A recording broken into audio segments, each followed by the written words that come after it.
there. So, Simon, you're off. Good afternoon, everyone, and welcome to the 2022 Ievoa AGM. I'm Simon Acton. I'm the current Ievoa Chairperson, and I'm joined on the broadcast today by most of our committee members. We have what's hopefully a varied and informative agenda lined up today. Obviously, being an AGM, there's a certain amount of procedural items that we need to go through, including our committee voting procedure. But we've also got two great, interesting guest speakers lined up for you to keep you entertained today. We'll ask for voting at certain stages during the meeting. For those of you that are paid up members, you are able to vote for motions and our committee today. You should have already received an email with details of how to vote. If you have not, then please use the chat function to ask our team in the background any questions, and indeed any questions as we go along can go to those chat functions as well. We'll be recording the meeting today, of course, so that we can publish it later, and our Secretary Thomas McGuire will be taking minutes. As I say, any questions as you go along at all today, drop something in the chat and the team will get back to you. Okay, without further ado, I'm going to go through the agenda. So we'll start off by going through and approving last year's AGM minutes. Then I'll run through my chairperson's report for the year. We then have a presentation by Donal Monaghan from the FASTER project. We'll then have our treasurer's report by our treasurer, Michael Sherlock. We will follow that with a members update from Derek Reilly. We'll go through any motions that have been proposed for the AGM today. Then we'll get into the election procedure, which will be driven through by our Secretary, Thomas. After that, we'll have a short break so that the voting can be compiled, after which we'll have a presentation by Hugh, Sheehy from GoEve, and then we'll go through the election results, and finally I'll close out the meeting. Hopefully we're looking at about 90 minutes, and we'll try and keep to that the best we can. Derek, would you like to talk about the Ievoa swag discounts? Yes, thank you very much. Good morning, everybody, or good afternoon, apologies. So for those who know, if you go to the Irish EV Owners website, we've got a new store that's been up and running the last couple of months, very successful. And for this weekend and this weekend only, we have an AGM code special. You can get your sustainably made and ethical vegan clothing, t-shirts, hoodies, and sweatshirts, some nice tote bags. You can also get some nice enamel mugs and water bottles, all supporting the association in conjunction with Sustiwear, an Irish brand. It's a print-on-demand service, so we're not printing lots of product. We're only printing it once you order it. So make sure you go to the Irish EV Owners store section, and you can see the big arrow on the screen there. And the 15% discount code is using the code AGM 2022. So AGM 2022 offer ends next Friday, the 15th. So if you haven't already got some merch or some swag, make sure you pop along there. So thank you very much, Simon. Very good. Thank you, Derek. So we'll move on first to go through the 2021 AGM minutes. Thomas, hand over to you for the minutes. Thank you. Thanks. I'll go quickly through the minutes of the 2021 AGM now. The opening, chairperson opened the meeting. The minutes of the 2020 AGM were read by the secretary and accepted. For the chairperson's report, the chairperson provided an update on electric vehicle adoption during 2020. EV sales saw a year-on-year increase. An update on the charging infrastructure was given. Charging infrastructure broadly continued to expand during the year. 2020 saw ESB cars install their first 150 kilowatt charge points, the introduction of fees for standard charge points, and the association member feedback indicated that their perception was that network availability and reliability had improved. An update was provided on EasyGo's network and their plans for the future. The chairperson then provided a review of the association's activities. The past year had seen increased frequency of committee meetings, consultations with and submissions to various stakeholders, association website and logo redesign, EV Summit attendance with the chairperson participating in a panel discussion, the hosting of 2 virtual events, contributions to a variety of TV, radio, and other media articles and interviews, review of a number of vehicles, and preparation of amendments to the association's constitution. The chairperson envisioned that for the following year, we would continue consultations with and submissions to various stakeholders, continue lobbying efforts, improve full member benefits, host additional live events, increase output of association content, and continue media engagement. A presentation was given by MG Motors Ireland detailing the organisation's history and setup, the strong growth seen in their EV sales, the retail locations, and details of current and upcoming EVs. The membership administrator deputised for the treasurer and presented the annual treasurer's report, providing an update on the state of the association finances. The treasurer's report was approved. An update was provided on association membership. Total number of association members increased to 1,700, with the number of full members doubling. The introduction of a new pricing structure and corporate membership was discussed, and the proposed changes are to be voted on. A motion passed at the 2020 AGM that the association lobby for planning applications with car parking include the capability to be upgraded to accommodate charging facilities. Association members were provided with the full text of the proposed changes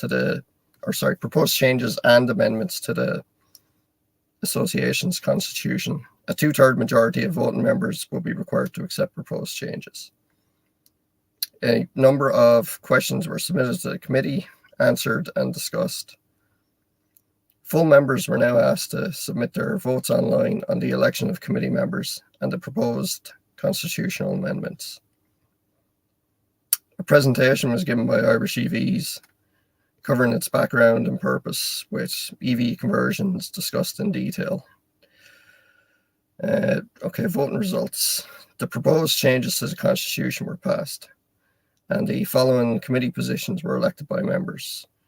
Chairperson Simon Acton, PR Kevin Dowling, Treasurer Michael Sherlock, Secretary Thomas McGuire, IT Webmaster Paul Kelly, and a number of officers without portfolio, including Peter Bracken, Bar Colony, Roland Kryna, Derek Reilly, Guillaume Segund, Eamon Stack. No motions were proposed and no other business arose. Thanks to everyone who participated and attended that year. Would anyone like to propose and second the minutes? I'm happy to propose. I'll second.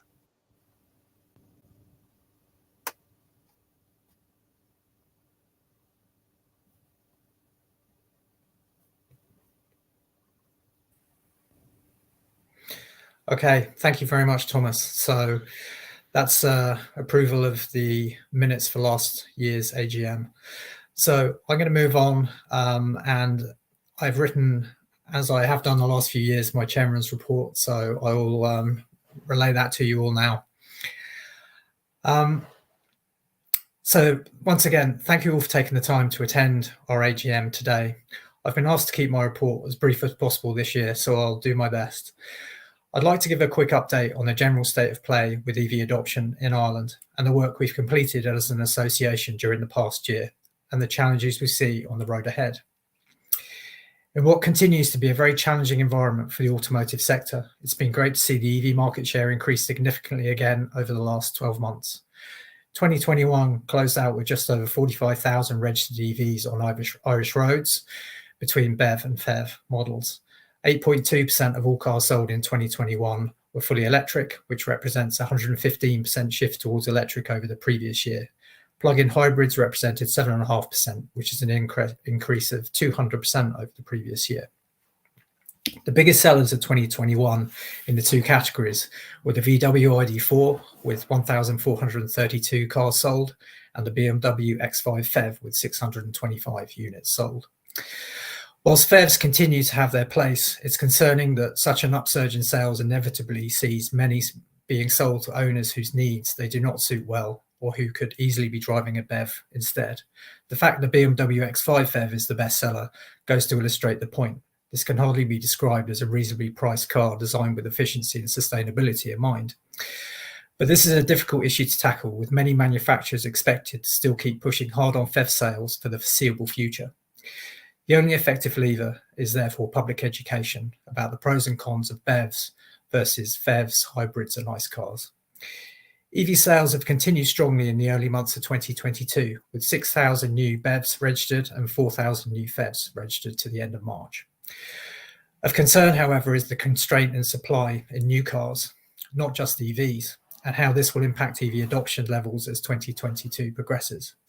The ongoing chip shortage and more recently other supply chain issues caused by the war in Ukraine might yet have a negative impact on overall EV sales figures and the upward trend for 2022. Only time will tell. Regarding used imports, as anticipated, used BEV imports have collapsed post-Brexit, which was inevitable considering the impact of VAT and import duty on the majority of models. BEV imports are down 32% compared to their peak in 2019. PHEVs, meanwhile, have somewhat bucked this trend, yet on closer examination of the stats, 75% of PHEV imports are 3 years old or less, which means they're likely ex-fleet and would avoid VAT and customs duty at import. With a level playing field, we'd have expected, of course, to see used imports for BEVs growing in line with demand for new models. This drop-off in imports has constrained supply of EVs in the Irish fleet and pushed up used values between 30 and 50% over the past year alone, keeping many less well-off people out of the game when it comes to choosing an EV as their next car. This supply issue is compounded by the continued long wait times on many new EV models and more recently the huge increases in fossil fuel prices. With the government restating their ambition for almost 1 million EVs on Irish roads by 2030, in the 2021 edition of their Climate Action Plan, they must take immediate action to tackle these supply issues if we want to get anywhere close to the stated targets. Next slide, please. Regarding charging infrastructure, I think it's fair to say that we're all a little underwhelmed with progress on this front over the past year. ESB cars have continued with their 5-year investment programme, which is 50% funded by the Climate Action Fund. We saw their first proper hub delivered at Mayfield on the N7 last year, and this is an excellent facility. However, we had all hoped to see more like this by now, yet it seems constraints of available locations, the overall budget available for the programme and the national coverage it must achieve means that more expansion will inevitably be required beyond the end of the current programme, which now has 2 years left to run. To be commended is the action ESB cars are taking in Northern Ireland, having finally agreed funding and a programme of work with the Northern Ireland Executive for long overdue improvement work in the region. Other operators are of course stepping into the breach, which is very encouraging. EasyGo have secured significant funding to expand their network, both in the Republic and in Northern Ireland. Tesla are in the process of rolling out a number of new charging hubs, and the Faster project in the Northern Ireland and border region has now reached the site selection stage. One of our presenters, Donal Monaghan, from the Faster project, will talk more about this later on. The major fuel retailers, aside from Circle K, remain slow at rolling out any significant amount of charging infrastructure, which we're attempting to challenge through our dialogue with Fuels for Ireland. The SEAI will soon announce grant schemes to support installation of chargers at apartments and other dwellings with no dedicated parking, and also at destinations. The Department of Transport recently published their draft National EV Infrastructure Strategy, which we have already fed back on earlier this week. This outlines the creation of ZEVI, the Zero Emission Vehicle Island, within the department, which will oversee the implementation of this strategy through 2030 and beyond. Progress with the Dublin metropolitan area charging strategy has been glacial. We know from working with Smart Dublin during 2020 and Carrow during 2021 that plans for the 4 Dublin Council areas are progressing and that a pilot of 200 on-street chargers in Dublin was recently announced. But surely we are beyond the piloting of chargers at this stage. We will continue to seek engagement on this matter through our contacts at Smart Dublin and Carrow. The rollout of public charging infrastructure, while not to the level perceived as required by the general public, is critical to widespread EV adoption. There is no doubt, however, that greater availability and visibility of public charging infrastructure can only help the cause. Next slide, please. So what have we achieved as an association during the past 12 months? Just a few illustrations there. So we formally established Ievoa as a CLG, which is a company limited by guarantee, essentially a not-for-profit organisation, which has allowed us to pursue fundraising opportunities specifically through our corporate membership programme. To this end, we've recruited, I believe at the latest count, 10 corporate members, and there are others waiting in the wings, and Derek Reilly will talk more about this in his membership update. In September, we attended the Faster Project launch event in Almar. We also participated in a webinar and panel discussion for Dublin Climate Action Week. In October, myself and Derek Reilly were recruited as moderators at the annual EV Summit in Dublin. This is great exposure for Ievoa, giving us access to key industry stakeholders. In November, myself and Peter Bracken completed a road trip by EV to COP26 in Glasgow, where we met with many like-minded EV Association members from across Europe and to promote the widespread EV adoption in light of the climate emergency. We also used this time to network with a wide range of influential EV industry people from the UK and beyond. In December, I was invited to speak on behalf of Ievoa at the London EV show. This was a great opportunity to raise awareness of what we are doing here in Ireland beyond our own shores. In March, just recently, we hosted a stand at the SEAI Energy Show. This was another great opportunity to raise awareness of Ievoa with businesses and to demonstrate to SEAI that we are well placed to assist them with EV-themed events moving ahead. Since concerns around COVID and public events have receded, we've also been able to host 2 Cars and Coffee public meetups for our members at Mayfield last autumn and most recently at Athlone last month. Both were well attended and a great opportunity to engage with each other and curious members of the public after a long hiatus. We've also hosted a number of virtual webinars for our members again this year, all of which have continued to be well attended. We've contributed to various TV, radio, online and print interviews and articles across the media. This has included excellent contributions to local press by Paul Kelly, Eamon Stack and Peter Bracken, with articles highlighting the urgent need for county councils to engage in EV infrastructure rollout. We've maintained and moderated our Facebook group, which now has over 10,000 members, and a big thank you once again to all our moderators who do great work on that front. We've continued providing content on our website and through our other social platforms, Twitter, Instagram, LinkedIn and YouTube. And a special thank you to Inga Davidson for providing lots of content and editing for our YouTube channel. This, with increasing followers, this is now starting to become a revenue stream for Ievoa. We've established our newsletter as a regular publication. Many thanks to Roland and Kevin Dowling for driving this forward and harassing the rest of us to provide content. We've test-driven and reviewed a variety of EVs, and this is something we'd like to do more as these reviews receive great attention on our YouTube channel. Next slide, please. So who have we been working with? We've continued our liaison with the ESB eCars, which has included consulting on the recent changes to overstay fees. Of course, the recent price increases from eCars are disappointing, but in the context of energy price rises and world events, this is to be expected. We've extended our engagement with other CPOs, including EasyGo, Ionity and Faster, and commenced dialogues with potential incoming CPOs such as Fastned and GridServe. We've continued our quarterly engagement with SEAI and consulted in particular on their apartment charging grant scheme, which should be launched imminently now. We've continued our quarterly engagement with the Department for Transport. As mentioned, we've recently provided early feedback on their EV infrastructure strategy when we met with them this last week. In addition, we've discussed with them the need to assist the used EV market, especially considering the aforementioned post-Brexit import situation. We've continued our engagement with ESB networks by consulting on their innovation projects such as the Dingle project, and we've established dialogues with Fuels for Ireland in an attempt to influence the major forecourt retailers with their EV charging infrastructure strategies. We've also established a dialogue with SIMI, although this will need to be nurtured in order to prevent further misfires, such as their recent report about EV charging infrastructure requirements, which was well wide of the mark.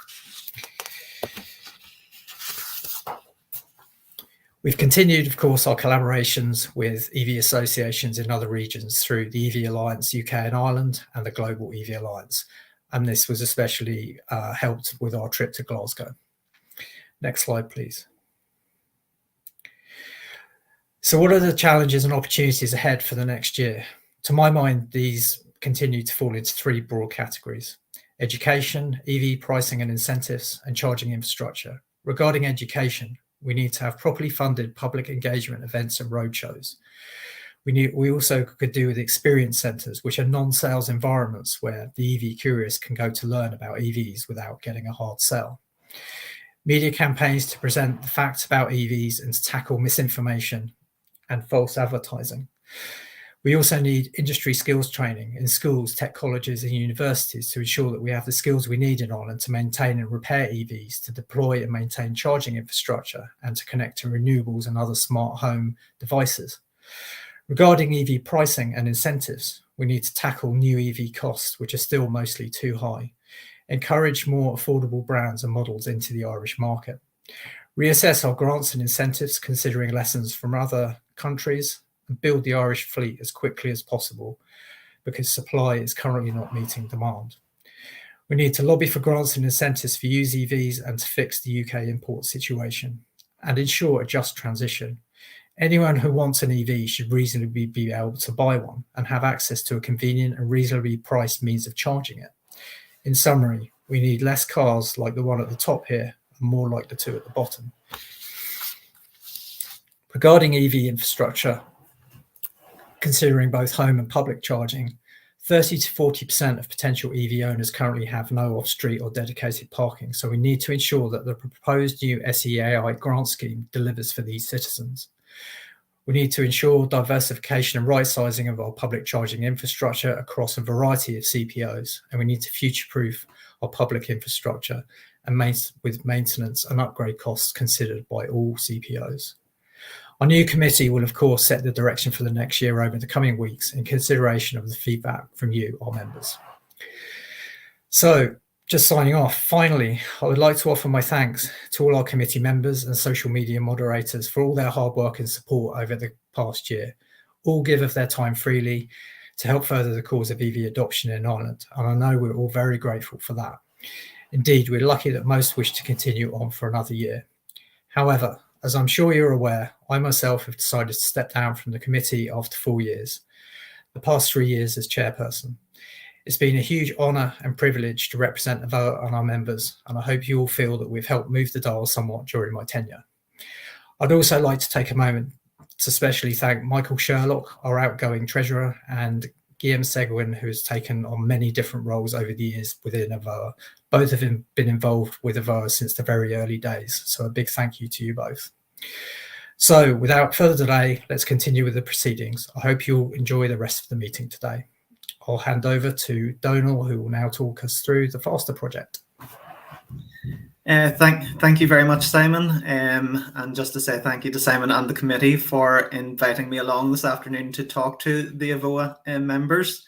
So I'm delighted to be with you this afternoon and to give you a very quick update about the work of the FASTER project. Hopefully some of you will already be aware of the FASTER project, and I know that I've been talking to quite a number of you over the last year. And if you're not already familiar with the project, hopefully over the next year or 18 months, you will become much more familiar with the work that we're doing. So if we can move on to the first slide, please. And we can move on from there as well. So I suppose just by way of introduction, I am a project officer for the project, and I am based at Southwest College in Enniskillen. And essentially the FASTER project, it's a joint initiative across 3 regions. So Western Scotland, Ireland, the 6 border counties, and Northern Ireland. And it was really set up to support a shared ambition to transition to low carbon transport systems and to share learnings across the regions in relation to the electrification of transport. The application for the project itself was made in 2018, and the award was made in 2020. So the project has been awarded €6.4 million from the European Union's Interreg 5A programme, which is managed by the special EU programmes body.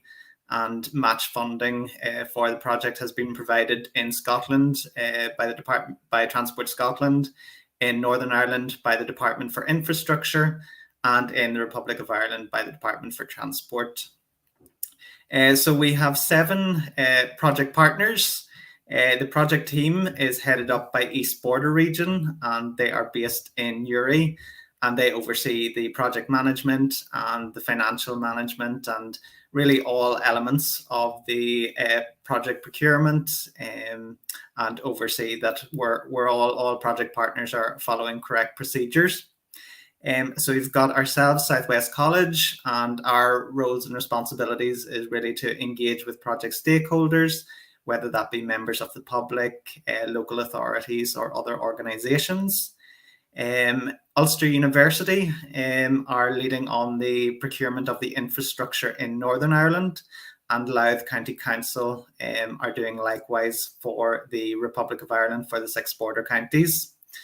Our partners in Scotland include University of Strathclyde, and they have been assessing the infrastructure and the sites over there alongside Highlands and Islands Transport, who are overseeing the procurement exercise for the network infrastructure. Alongside the 7 project partners, we're working with 14 local authorities, the 6 border councils in the Republic of Ireland, and 8 local authorities from across Northern Ireland. We also are working with Sligo IT and SEAI, and we've also been very fortunate on this project to work alongside a number of consultancies in each of the regions. So Urban Foresight have been appointed by SEUPB to support the project with a range of support, and Gary McRae from Urban Foresight, who you may be familiar with, works very closely with the project team. We've also been working with Cenex. We're working with Turner Townsend in terms of the procurement for the infrastructure in the Republic of Ireland, and CPD in Northern Ireland for procurement that's ongoing in Northern Ireland. So if we can move to the next slide, please. So in terms of the current project status, I'm sure a lot of you here that are EV drivers and would love to see more chargers in the ground at the minute, but I suppose we do have procedures and processes that we have to follow because of our funding setup. And again, because we're a regional project with 3 different jurisdictions, we have 3 sets of regulations and 3 sets of public procurement procedures to follow. So in Scotland at the minute, the project has completed a site selection and the initial site assessments, and we're currently out to tender for the infrastructure. So it's live on OJU, and that closes on the 2nd of May. So any infrastructure providers or CPOs that are interested in that tender, it's currently live on the official journal. In terms of the Republic of Ireland and in Northern Ireland, the project partners have identified, alongside the local authorities, a list of sites in each council. And Louth County Council and Dundalk IT over the past 6 or 8 months have been working through site assessments, looking at grid capacity, the existing network infrastructure, accessibility issues, and costings. The Republic of Ireland sites have been agreed in principle with each of the councils and by the Project Review Group and the Department of Transport. And this week, on Tuesday the 12th, market soundings exercise will be advertised on e-tenders and also on the official journal for the European Union. So any charge point operators or infrastructure providers that would like to get involved in that process for the Republic of Ireland, the details will be made available via the Faster website and social media channels, and the advertisement will be on e-tenders and the official journal. So the sites in Northern Ireland, again, they've been agreed in principle with each of the councils, and they're going forward to the Department for Infrastructure this month for approval. And again, we should have further updates on that fairly soon. So if we can move forward to the next slide. So in terms of the key deliverables for the project, sorry, if we can go back to the previous slide, I think we just skipped one. Apologies, I think there's one, but it may have been missed out. But the key deliverable for the FASTER project is 73 rapid charge points across the 3 programme regions. So the only stipulation with the funding is that the charge points that we deliver at least 73 50 kilowatt and above charge points across the 3 programme regions. So that will essentially mean 24 or 25 points per region. In Scotland and in the Republic of Ireland, it probably won't mean as much as it will in Northern Ireland, where there's significantly fewer points. And also, in addition to the rapid charging points, we will also be subject to budget for each of the sites. We'll also be looking at the 22 kilowatt chargers as well, and looking at facilities for CCS and CADIMO charging. So we want to try and make the network as accessible as possible to all users. We are looking at, I suppose I don't like to use the term hub, but I suppose maybe it's a mini hub, rather than just putting one charge point on each of the sites. We're looking at possibly 2 on most of the sites.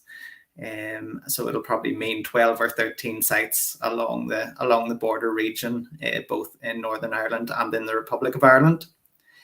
The project is currently scheduled to be completed by May of 2023. However, an extension to the project is being applied for at the moment, which will take us out to December 2023. So we're just waiting for approval on that from the project funder, and that's just to ensure that we can really meet all the deliverables for the project, and ensure that the network is up and running how we would like it by the end of the project. So moving on to the next slide, please. I think, sorry, apologies, I'm just jumping a little bit here, but so the key objectives, I suppose, for Southwest College, I think we're maybe back. Yes, that slide.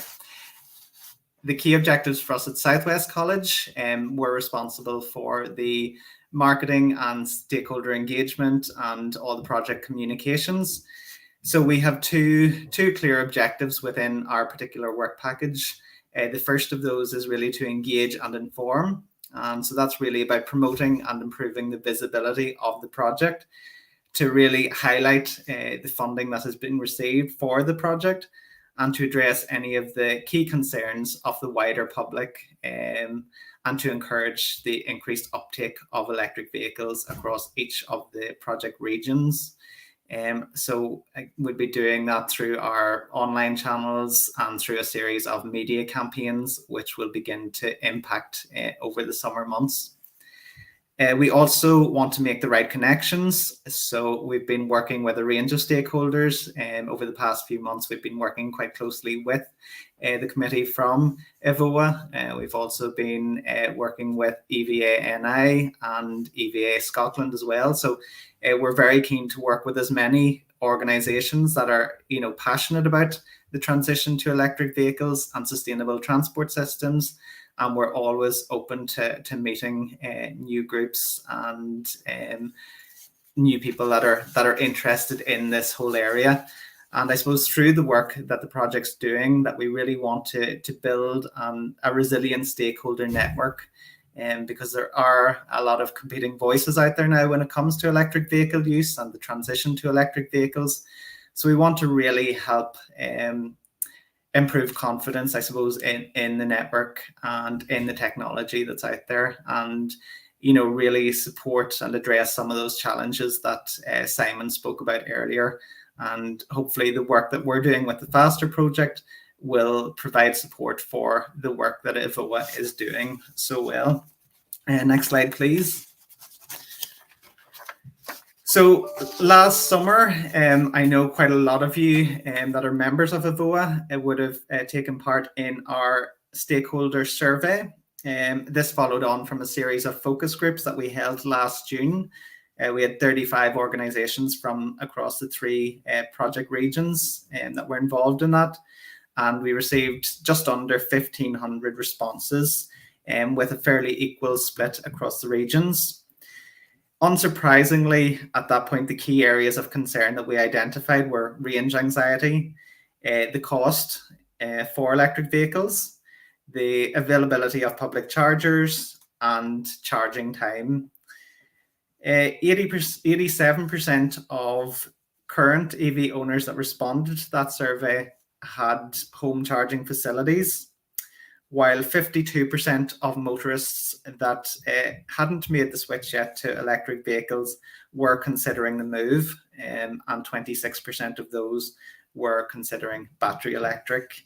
And there's been subsequent surveys released in recent months that figure has increased. And what we would hope to do within the project is to repeat the survey and I suppose adapt it slightly later this summer and again before the end of the project, just to track any changes in behaviours and improvements over the past year or so. Next slide, please. So just, I suppose, in terms of some of the day-to-day work that we're doing at Southwest College, so we've developed a website for the project, and it's you'll see the address there. The website has, many hints and tips for electric vehicle owners. We're delighted to have the support of quite a number of drivers and industry groups. We have, I think there's over 50 user testimonials on the website at the minute and a small number of industry testimonials. And as we move forward over the next few months, we hope to further build on those. We have a savings calculator on the website to help you identify how much you could potentially save by making the switch. We have latest industry news, so basically what's happening in the industry across Ireland and the UK. We have our blog, and we have a charging map on there to identify the currently available charge points. And once the faster project infrastructure is installed, that will go on to that as well. You can find us on all the major social media channels, Facebook, Instagram, LinkedIn, Twitter, TikTok, and YouTube. And I suppose the key messages that we're really trying to address across each of our channels are around the enhanced and safer driver experience that electric vehicles can offer, the healthier environment with reduced carbon emissions, so improving driver health and well-being. We want to encourage, again, that more drivers make the switch where possible to electric vehicles and break down some of the misconceptions and mistruths around electric vehicle use, and really try to promote them as an achievable alternative to petrol and diesel vehicles. And as I mentioned earlier, we have been working closely with each of the user groups in the 3 project regions, and we would hope to do more of that collaboration work over the next year to 18 months. So if we can move just to the next slide. So coming soon, we're delighted recently to have appointed Dr. Hugh McTurk, who many of you I'm sure will be familiar with his work. And you will be presenting a series of webinars for us beginning on Wednesday, the 20th of April.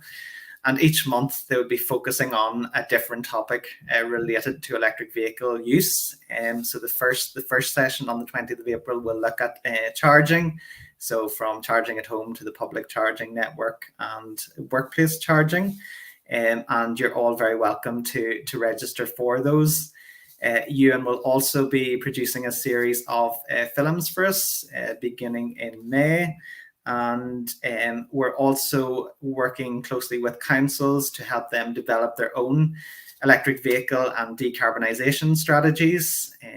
Because I know there was a report earlier this week that in Northern Ireland there are currently no local authorities with published strategies or action plans. So we really hope that through this project we can address that and really, I suppose, strengthen the position of the local authorities in all regions. Also, we will be working quite closely with the user groups on the delivery of a series of public events, and we would hope to see the first public events later this summer. And we're also working on an initiative for World EV Day in September, which we hopefully will be able to share more details of with you very soon. I think that's really all I wanted to say at this point. Again, I just wanted to thank Simon and the committee for their invitation this afternoon.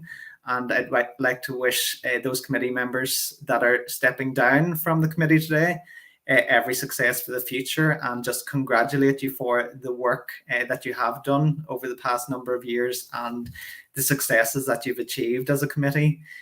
Because I think you've really shone a spotlight on electric vehicles and the transition to, I suppose, more sustainable transport in the Republic of Ireland, and the work that you're doing is very much valued. So thank you.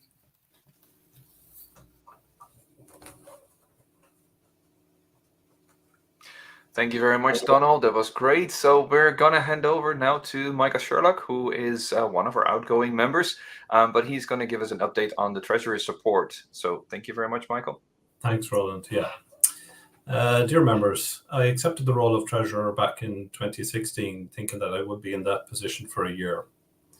However, here we are in April 22, and it's incredible to see how much the organisation has developed and responded to the needs of EV drivers. In the early days, we were trying to pull a committee together and spent a good deal of our time meeting with ESB networks, discussing and advising them how to develop the network and trying to get politicians to take the whole EV adoption seriously. The rollout of the system got bogged down with waiting on the CRU, Commission for Regulation of Utilities, to decide who owned the ESB network. This was very frustrating for us as well as ESB networks, as this took several years to resolve itself. When they eventually did decide to allow the network to remain with ESB networks, it was essentially worthless as the technology had moved on and some parts were no longer available and some suppliers no longer in business. Moving forward to 2022, things have improved a good deal, and we still have a long way to go in providing a charging network that is available to all parts of the country. It has been a great pleasure in being a member of the Irish EVOA for all of these years, but the time has come for me to step down as Treasurer and allow someone new to take over the role. As a company limited by guarantee, it now requires someone with more experience of the financial world to take on the role of Treasurer and to keep up to date with all good governance and regulatory procedures. I leave you with our finances in a very positive state, which I will convey to you now. So, the Treasurer's report from the 14th of April last year to the 9th of April of this year. Our expenses for the year, our bank charges with permanent TSB was €19.84. Money paid out throughout the year was €2,587.75. Our fees with PayPal was €197.13. We had a slight infringement of a copyright. We used a photograph on one occasion, and we had to pay a fee for that, and that was 97. That amount was paid out of our PayPal account because I had difficulty trying to transfer the money from PTSB. So overall, our total expenses for the year were quite modest at €2,901.72. Our income for the year, our corporate sponsorship to date has amounted to €4,000. Sostiware rebate, which is the product line that we have. For each item we sell, we get a rebate, and to date we have received €15.62 in rebate from them. Our membership income for the last 12 months has amounted to €5,561. So our total income for the year has been €9,576.62. During the year, I transferred €2,000 across from our PayPal account to the PTSB for bill paying. Our current balance as of yesterday is €7,648.06, and I'd be happy to take any questions later if required. Thank you. Thank you, Michael, and thank you for your service to the association over the years. We really do appreciate it, and it's great when you can leave an association with good funds in the account. So thank you very much. Things are on the up. So I'm going to talk about the membership update now, and it's only 2 slides. You'll be delighted to hear. So slide number 1 is we have increased by about 500 members that have signed up officially within our CRM system to 2,225 members. That's of just a couple of days ago. It's been so fast moving, we had to take a line in the sand with it.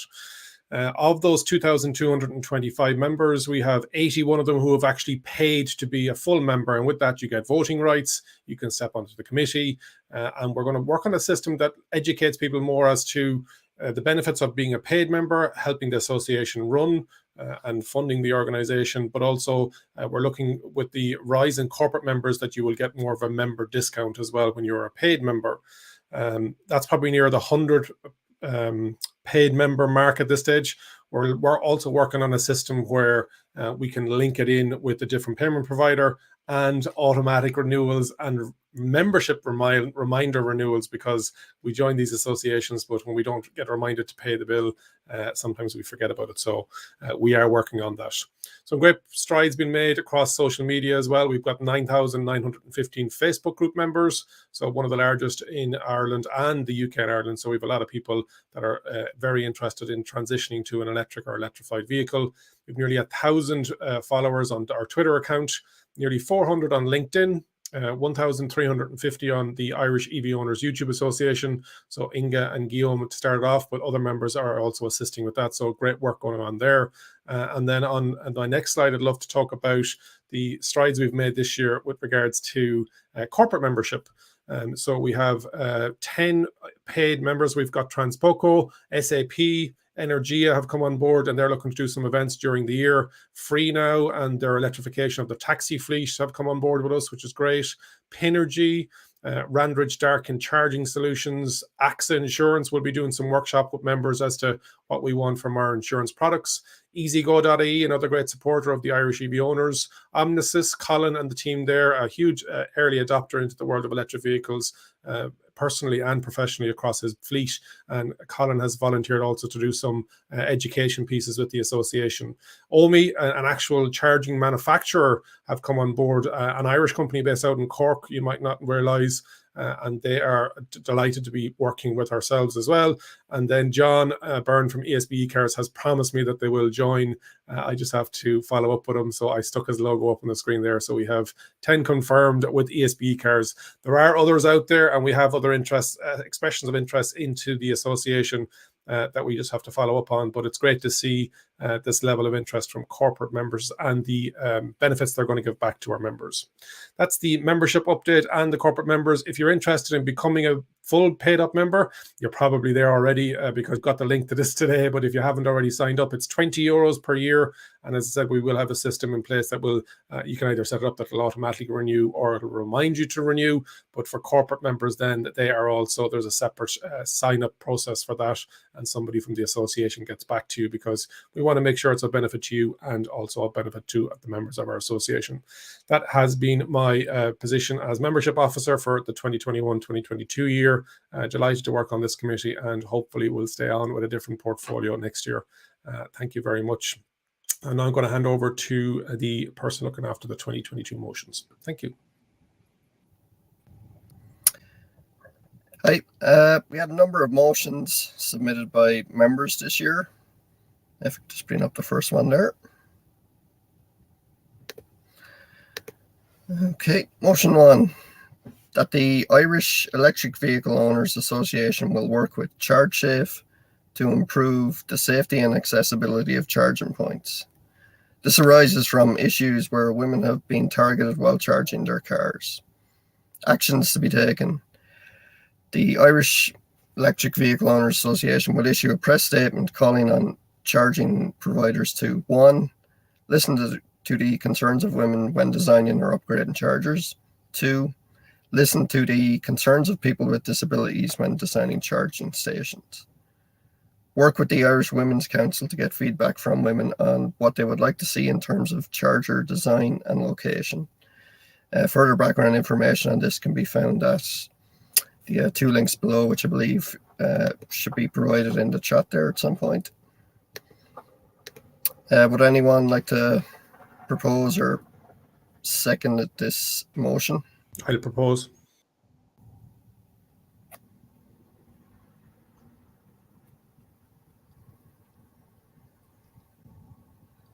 I'll second that motion. We've already had some discussions with Kate Tyrrell from Charge Safe, and we're certainly keen to work with her and the organisation she's setting up to drive this forward. It's a really important topic. So yeah, happy to support that. Thanks. Okay, now on to the second motion. Okay, electric vehicle charging accessibility. That the Irish Electric Vehicle Owners Association strongly condemns the charger providers for refusing to make their chargers accessible to wheelchair users and people with mobility impairments. Charger providers are required under the Equal Status Act to ensure that their service is accessible to people with disabilities, and the current charging infrastructure doesn't meet these needs. Considering that this infrastructure was constructed years after the Equal Status Act was passed, there is no excuse for this. Actions to be taken. The Irish Electric Vehicle Owners Association will 1. Contact disabled persons organisations in Ireland to provide a document on this issue. 2. Issue a press statement in conjunction with disabled persons organisations to pressure the charging providers to improve the accessibility of their charging units. Background information on this can be found in, again, the link will be provided in the chat there. Would anyone like to propose and second this motion?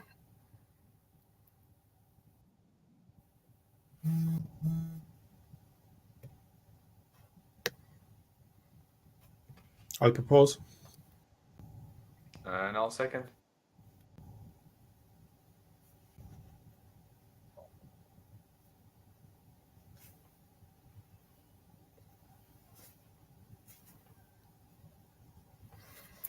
Okay, well, thanks for that. We'll move on now to the election of committee members.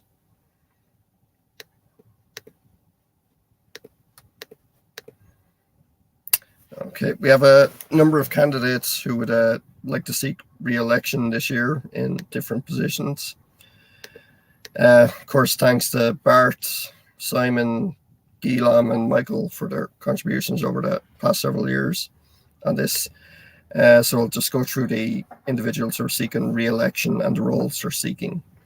We have Kevin Dowling for chair, Roland Kreine for vice chair, Eamon Stack for treasurer, Thomas McGuire for secretary, Derek Reilly for events, Paul Kelly for IT, and Peter Bracken for PR.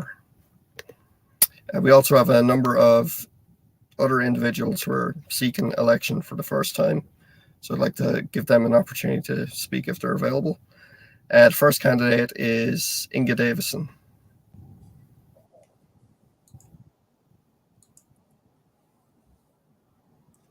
Hello everyone, can you hear me? As you know, I founded the Irish EV Owners YouTube channel with Guillaume, which became part of the Irish EV Owners Association a year ago. Our aim was, and still is, to tell you everything you need to know about electric vehicles in Ireland. I would like the YouTube channel to expand and improve, and I think I can do that better as a member of the committee.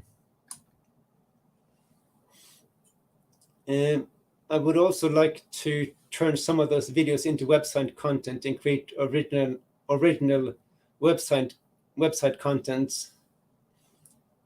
I'm Norwegian, so I follow closely what's happening in Norway, especially the EV revolution. And I think my knowledge of the country and language could be useful as a member of the committee. I'm also passionate about a fair transition to electric vehicles. I believe owning an EV needs to be made easier for people who can't install a home charge point, and that electricity prices compared to petrol and diesel need to be low enough that driving an EV is a no-brainer even if you can't charge at home. I also think it's good to have members from different parts of the country to organize local Cars and Coffee and other events. And I live in Mallow and regularly attend Cars and Coffee in my area. Thank you. Thanks, Inga. Next up, we have Matthew Seeley. Hi, Thomas. Good afternoon, everyone. So my name is Matthew Seeley. I suppose in putting myself into this to give a background to myself. So I am a senior digital physical design engineer, so in simple terms, an electronic engineer. So the technology that we see in EVs and what goes on with it is something I have an interest in. And as I said here, I'm not responsible for the chip shortages, even though I'm directly involved in that. So, what's shown on the top right of the corner is my day job. It's getting that, cutting edge technology into what we have and making sure it operates in the way we want it. From my own personal environment and where I would see my, input to the team here is I've been a member of the Green Team. I'm currently chair for it within the organization I'm part of. So with that, we organize, present driving goals, sub-teams, trying to make sure that we're achieving what we want to achieve. And I suppose the big thing here with this is that, I look at what we're doing here and education for people and making sure we're going in the right direction with things. As we've discussed here today, making sure people have the right EV that suits their outcomes and daily use. That's what we need to be getting right. There's a lot of misinformation there, and we're trying to clear that up is something I would love to be part of. I'm a motorcycle enthusiast. If it's got wheels, if it's got an engine, I'm into it. I love it. So from that perspective, I've been involved in car shows and different things for a long time. So meets, as Inge has said, I'm based in Limerick, so something like that on this side is something I would love to be involved with. And finally, I've 3 kids, soon to be 4, later on this year. So I'm used to dealing with cars and trying to get things right for a family. So I think it was Kevin's YouTube with Kevin was that, we were talking about, buying the right car for what's suitable for a person. So having that bit of input is something I would love to be a part of to make sure people, again, are going in the right direction with what's there. So from my perspective, enjoying the team, it's to be education, getting people involved and getting into the right thing and going from there. Thanks, Matthew. Our next candidate then is Annette Lynch-Conway. Over to you. Thanks very much. Hi, my name is Annette. I'm a mum of 3 teens, so I know what it is to try and cart kids around all over the place, and doing that sustainably sometimes can be hard, but with an EV it obviously makes it easier. I'm like Inga, I live in the south of the country, so I'm living in Cork. Some of the things I'm involved with, I'm a climate ambassador with Untashka, so it's a voluntary organisation to try and educate people on the climate issues that we have and get people to be more sustainable. I'm also an engineer with Pfizer. I work in the research area there. I love cycling as much as I love EV driving. I'm an EV owner since 2015, so I'm one of the early adopters. I'm also a sustainability leader with my Tidy Towns group, and recently I've organised an EV Cars and Coffee Day with my local community to try and get EV owners and non-EV owners together, and that's something that I'd like to continue. I'm also part of the sustainability and biodiversity team at Pfizer, where we've done some big projects there to put in EV chargers and also to rehabilitate wetlands for a particular bird that was in danger of extinction. So basically I want to join the group to educate people on EVs and climate change, and I'd also like to represent the 50% of the population who often go unrepresented at these things. And one thing that I'd just like to tell people, maybe people don't know, but 1 litre of fuel actually creates 1,200 litres of CO2. And I think if people realised that, they might realise what the issue is with climate and with driving petrol and diesel cars. Thanks for that. Thanks, Annette. And our final nominee then is Blake Boland. Blake isn't here at the moment, but he has recorded a video for us, so we'll play that now. My name is Blake Boland, and I would love to join the committee this year to support the growth of EVs in Ireland and to help make sure that fair and accurate information about EVs gets out to the general public so that we can really accelerate this wave of electrification of transport. Now, I've always been into cars, growing up with pictures of the Porsche 911 on my wall as a young boy. But there came a time a few years ago when I realized the damage that combustion engines were doing to our health and to our environment. And that triggered a switch in interest towards EVs for me. So about 4.5 years ago, we actually bought a used Nissan Leaf, the 30 kilowatt hour, best EV in the world, of course. But we've never looked back since. Love the car. Now, my early background was mostly in retail, which was great because I love dealing with people and talking with people. And that evolved then after college into the corporate world, where I worked for a few years with an Irish company and looking after their exports to Japan and Korea. But my interest in cars, it never left me. So I set up Twitter and Instagram profiles as EV Life Ireland as a hobby. And then through being a member of the Dublin EV Owners Club, I started to research and write some articles about EVs in Ireland for a tech website. And then that led on to myself and Derek Reilly, who's a member of the board here, setting up our own YouTube channel called EV Platform. And then from that, I started writing freelance for an international automotive company called Autosport. And now at this stage, I work full-time as a freelance writer and videographer dedicated to EVs. So I'm seeking to join the board because I feel that having built up a lot of experience and knowledge in the world of EVs, I have something to offer the Irish EV Owners Association. I would like to join initially in one of the non-portfolio roles. So this would give me the chance just to simply offer my support and whatever value I can, helping out with the goals of the IEVOA. And then over time, I can develop to supporting with public engagements on behalf of the IEVOA, helping out at trade fairs, events, shows such as the ones hosted by SEAI. So I'm truly passionate about EVs, and I want to do whatever I can to accelerate that transition to EVs in Ireland. And I want EV owners to have access to plentiful and cheap charging, whether you have a driveway or not. So I hope that you've learned enough about me today to earn your vote for the board. Thank you very much again to the committee for letting me speak here today.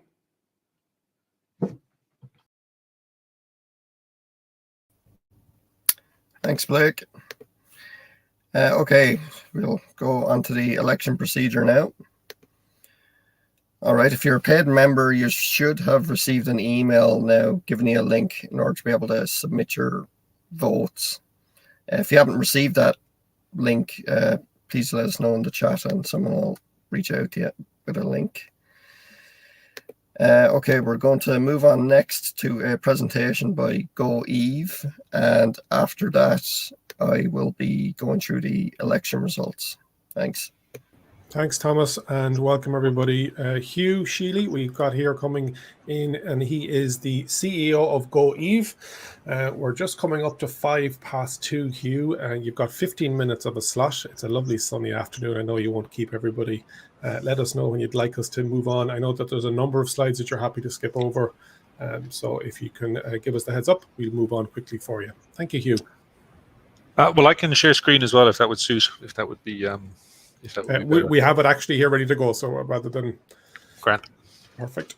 Actually, sharing screen would be better. We actually did remove the slides because there were quite a few of them. Okay, sorry, Hugh. So, yeah, if you can share screen. Go ahead and share your screen. I think that's working. It's trying to anyway. There we go.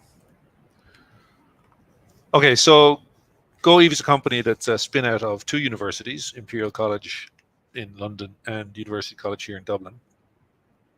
And it's aiming to commercialize a technology called DocChain. It was originally invented in UCD. And the technology basically was invented to address a problem I think that EV owners are very familiar with, is queuing for charge points. And it was actually originally invented to address the problem in households. If you had a multi-EV household and you had one AC charger out on the front wall, and mom had a car and dad had a car and one of the kids had a car, you have the car plugged in, and at dinner time discussion is all about, well, you'll have to go out later and swap the car around to get to the charge point, and this is going to be a pain in the neck for households. And when UCD came to me I'd been working on some EV stuff for a while for the UK market, to have a look at this technology, we thought there was a huge potential, not just for domestic charging, but for fleet locations and fleet charging as well. And in terms of the pandemic, one of the things that's been very interesting, and other people have talked about it, is huge upswing in the number of cars that are being bought. I think Norway might have no new liquid fuel cars being sold after this year. It's quite possible. And this drives us into that corner again where EV charging is the problem. And with the dock chain, what we're trying to do is imagine a world where you don't have to worry about which parking space has charging, because they all do. Now, that might be a bit ambitious, but we're certainly trying to get towards that direction. I think I've heard a lot of people expressing that's a problem. Now, this is a slide we use in presenting to other people. I think most of the people know about that from here. And on this this discussion is generally what you have with AC with charging is AC, which is nice and cheap, but it's slow, or you can have DC, which is fast but expensive. And what the dock chain system does in many ways, it's a kind of a Goldilocks solution, which it's 10 times cheaper than DC per space, and it's 10 times faster than AC in any given space. And that's what it enables you to do. It's a clever solution. Now, EV charging in many ways is, or at least how dock chain works, is conceptually an extension cable system, and it's an extensible system. So you can add another one onto the end of the chain, and you can turn one charged space into 5 or 10 or 20 charged spaces. But you can't do it in a simple way, because in EV charging there's a lot of signaling between the car and the charger before a charging session actually gets set up. So one of the things that our system does is it tells the car that it's the charger, and it tells the charger that it's the car, and so that it can kind of control the queue of cars that are waiting for a charging session. And when the charging session is actually happening, we let it flip back to the car talking to the charger, and they negotiate their own charging session themselves. Bob Shorten, who's was the academic originally involved in coming up with the technology, calls it the Boris box. It lies to everybody all the time. But the way that the sort of charge point multiplication effect works is, if you imagine a normal, fairly high-powered DC charger, these prices have actually gone up over the last several months. A normal DC charger costs you 50 to 80K. That doesn't include groundworks, and it doesn't include getting capacity onto the site. But with that, you can electrify typically 2 spaces. Whereas with the same cost, more or less, for a dock chain system, you could electrify something in the order of 20 spaces. And that actually turns out to be a fairly common use case for a lot of the people that we're talking to about the system. One of the other benefits is, instead of having a vulnerable charger in the middle with screens and everything else onto it, what we can do is the expensive bit, which is that DC charging unit in the beginning, in the middle, can be in a stamped steel box and can be much more durable and can physically be out of the way. And essentially how it works versus other solutions is, if you have a place and you want to charge lots of cars, you can put in a few quick DC chargers. They're expensive per space, and if you want to charge lots of cars, you're going to have moving cars on and off the chargers all the time. Or another common solution that's used is to put in lots of low power AC chargers. Then the situation is you can't charge any individual car quickly, and you've got that either or decision on speed and cost. And a lot of the time as well, if the charging stations are empty, you can't actually put a lot of power into a car unless you've got lots of cars there, and that turns out to be an issue for the price of electricity. Whereas with the dock chain solution, kind of what you can do, if I can get it to come up, is I'm showing here again a high-powered charging unit, 2 chains, and you can charge any car on either chain at full speed, and you can charge the cars in any sequence you want. And this gives you a whole bunch of advantages in a lot of contexts. Not every context, but in a lot of contexts.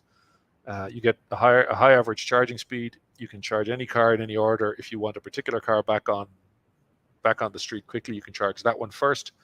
And you can set a whole bunch of priority rules. And one thing on the priority rules that's been very interesting to a lot of contexts is, several people mentioned it already, is things like office chargers, where the guys get to the office first because they're not doing any childcare and they occupy the spaces, or in public charging locations where women get intimidated because there's a shortage of charging spaces and it's visible who's at the top of the queue. With the dock chain system, you can have lots of charging spaces, and it's a virtual queue, so there's no way to intimidate anybody, because you don't know who to try and bully off the charger, as it were. And basically, this is kind of the way it works: is you have a charger in the corner, and you can just extend the system down along as many parking spaces as you need. Eventually, of course, depending on the context, you start running out of average power, because we can't multiply, we can't create new electrons. But this is the way that the system works. And it gives you a great combination of flexibility, cost effectiveness, speed. You can charge lots of cars.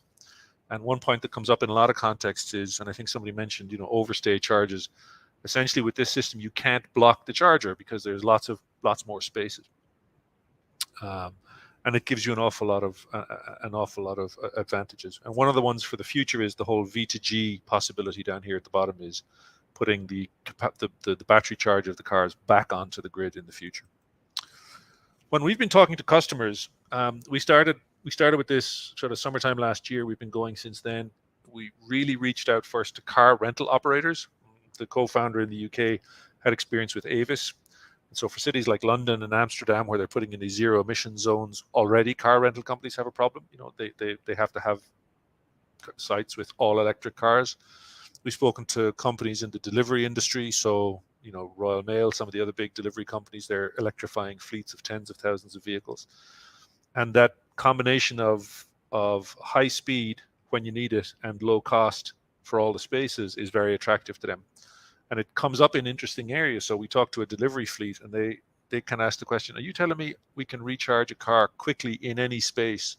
So any loading bay, if a van comes back in and it's at a loading bay refilling with packages, it can be meaningfully charged in the 10 or 15 minutes that it's at that loading bay, to which the answer is yes. And it doesn't have to go to a specific location to charge. No. And they said, you may have just saved me tens of millions of pounds, because now I can buy vehicles with a lower battery capacity. They don't have to last the whole day out on the street. So instead of buying 70 kilowatt hour batteries, I can buy 40 kilowatt hour batteries. And that saves me a lot of money on a lot of vehicles. And so that's a big deal to them. The other kind of places we've talked to are hotel chains. I'm sure people have had the experience of turning up at a hotel chain and finding out that there's 2 slow chargers out the back and they're occupied. We can completely transform that kind of situation. We've talked to office parks where at the moment, again, there's a few spaces are electrified. There's a scramble for the spaces in the morning, or they're given to senior managers, or there's an awful process where there's a queue and people have to go down during the day to move their cars off the charging. And even apartment buildings in several countries, we've had really good conversations with landlords who can turn these into, who can give really good EV electrification possibilities in apartment buildings. When we started off this first, the idea sounds so simple, you'd think somebody must have thought of this before. So we talked to a whole bunch of people to find out if anybody had got this before, and the answer at the time was no, which was good. We spoke to a whole bunch of companies asking them how they would or could use the service and the technology, and really had people trying to buy it on the first phone call, which anybody who's been in B2B sales knows that does not happen, and it was happening to us. And now we've got a whole bunch of people really want to do pilots and trials as soon as we can possibly manage to get the equipment to them and to do those pilots. We've spoken to a bunch of governments as well. The UK government is very excited by this, the Department of Transport. We've only had initial contacts with the Irish government. We've spoken to Dublin City. We've spoken to some major cities in the US who are fascinated, and we really want to get out to those guys as quickly as possible. And just again, in the way it would work, because we've been talking to businesses, because that was our background, that was where we started thinking about this first. The motel unit kind of seemed to be very useful. It was a good size for car rental sites, if you imagine an airport rental location, and it was very suitable for motels in the US, or maybe a Formula in France, something like that. And most of the customers we spoke to kind of went, yeah, we have a bigger balance sheet than you, because you're a startup and we're a big corporate, but our CFO wants us always to get things on a rental or a leased basis. And so for most of the people we're talking to, they would pay for it on a, example price there, $3 a day per space, or €3 a day per space.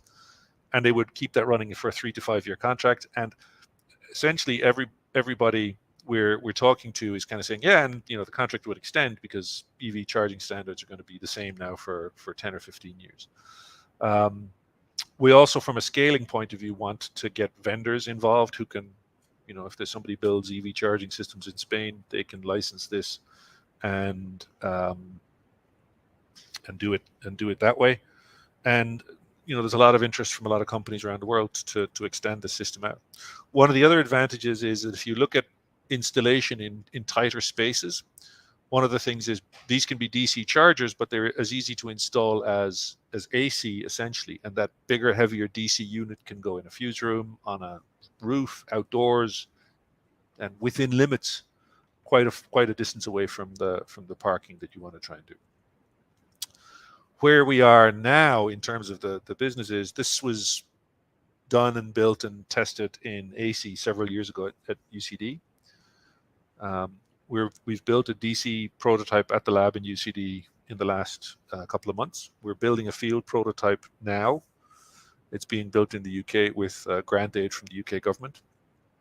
And we're talking to people to do pilots, single location pilots hopefully in Britain, because that's where we can get the stuff made easiest, and then to be able to take orders or to work with vendors at scale for 2023 and into 2024. So again, the problems that were mentioned about supply chain for chips, it's affecting us a little bit, but we're looking at very small volumes through 2022 into the beginning of 2023, and we'll only have a supply chain problem after that.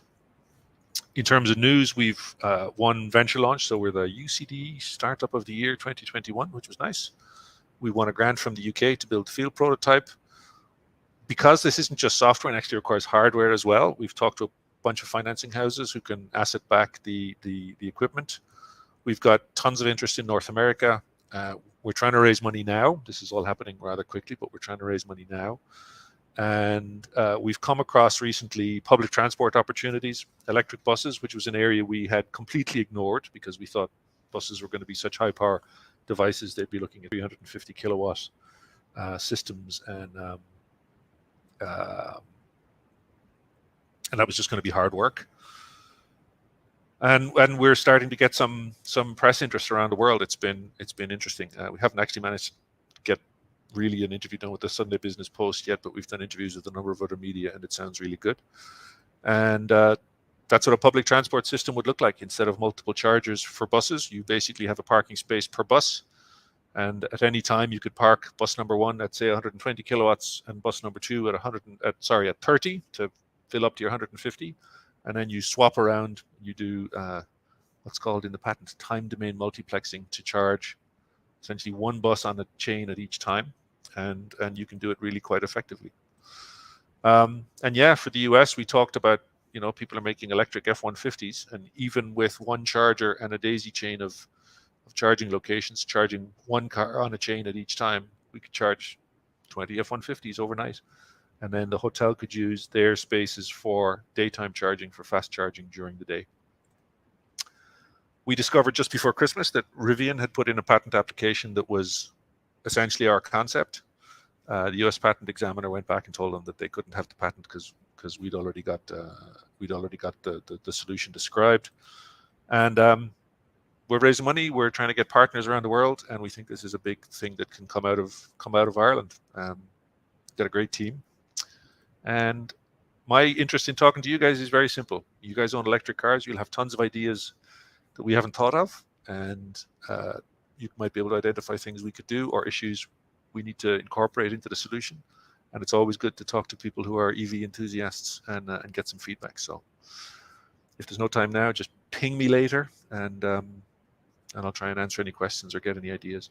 And I see one question: are we different from the Chem Power chargers? I'll have to defer to John. He's looked at the Chem Power solution. Yeah, it's different. That's about it. I don't think I've used my time, but I'll shut up anyway, because I do tend to talk too much.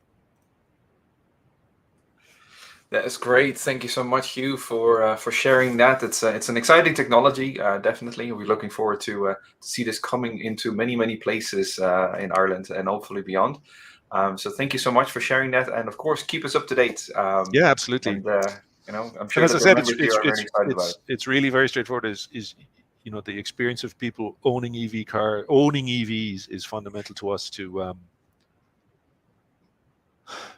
not that many of us. And so we only know what we know. And it's always great to get people kind of coming in with ideas and mentioning things that we had never thought of. And the issue about, safety for women at charging points wasn't something we had thought about until our head of North America is a woman. And she was talking about it with the British government one day and kind of beating the rest of us up for not having thought about that.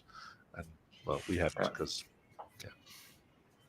Very good. Well, thank you so much. It was a great presentation. It's fantastic to hear that other companies are doing some innovative ideas around this too, and certainly addressing some of the pain points we see in the EV world. We're trying. Thank you so much, Hugh.